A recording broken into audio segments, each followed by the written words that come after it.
Oh man, it's time! Time to talk some KOTOR. Hey everyone, and welcome to a series of reviews I've wanted to do since I started this channel and started reviewing comics. We're talking about Star Wars Knights of the Old Republic by John Jackson Miller. And, Brian Ching should be talked about. Brian Ching did pretty much most of the art for this series, and his art is some of the best art outside of Jan Jeruzzo, who worked a lot with John Ostrander. So, we gotta give some background to a lot of things with Knights of the Old Republic. Well, let's talk about the Old Republic in early 2006. There really wasn't one. What I mean by this is, Tales of the Jedi had been done for like years at this point. I think Redemption came out in like 2000 or 2001. And then we had Jedi vs. Sith around that time.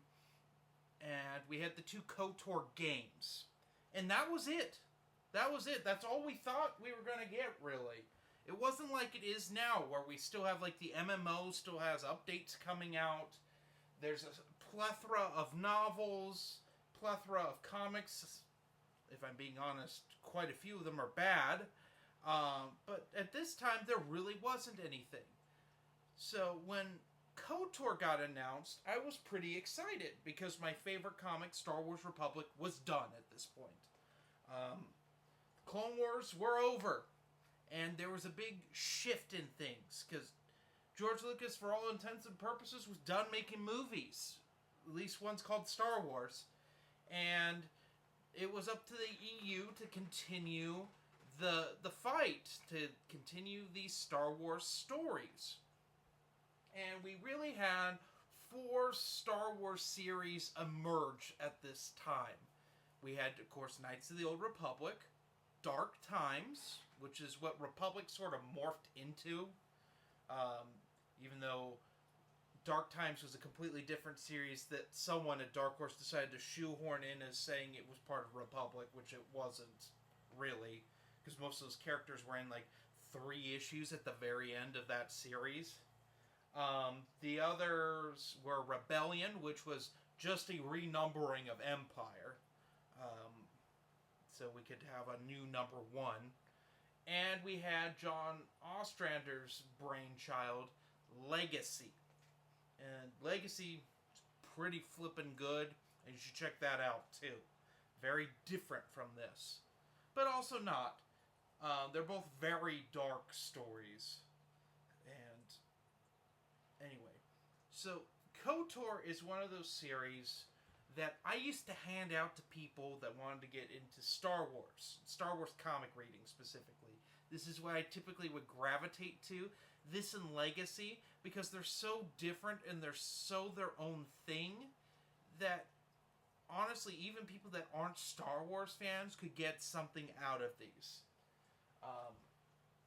Because I used to be the guy that you went to if you wanted to read comics.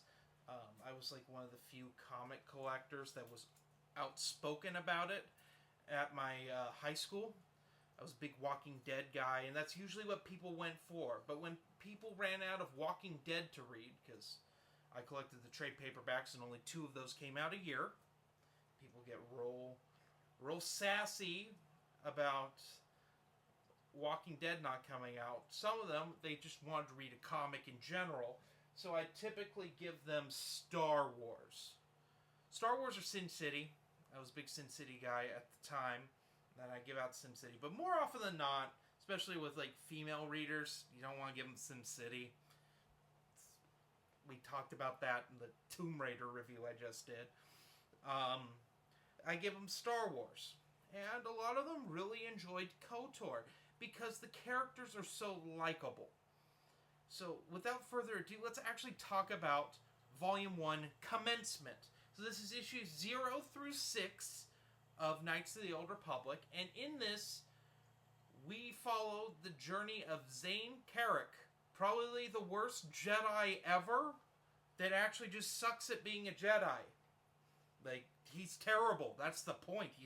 He's bad at being a Jedi. He is always the last in his class on Terrace. He just can't really do anything. He's Force sensitive, but the Force just doesn't connect with him. And his master Lucian is really sick of this, and he's kind of the laughing stock of the Jedi Temple on Terrace. Anyway, the thing about the Jedi Temple on Terrace is it's not really a temple, it's more like a Jedi outpost. Terrace is on the outskirts between, like, the Mandalorians and the Republic, so it needs to be defended by Jedi. And Terrace isn't a great place to be. I mean, it has a rat ghoul infestation, there's all sorts of crime, you know. It's an interesting city, and if you played the first KOTOR game, you know what Terrace is. It's the first open map you get to wander around on, so it's cool to read it before what happens in the KOTOR video game. Well, Zane is tracking down a criminal named Griff. And Griff is a con artist. He's a low-level con artist that thinks he's a lot better at being a con artist than he actually is. And instantly a great character. Well, Zane finally arrests him after causing a lot of property damage. He brings him in only to discover that he's late for the knighting ceremony of all the Padawans. When he gets there, all the Padawans are dead at the feet of their masters, and Zane is framed for it.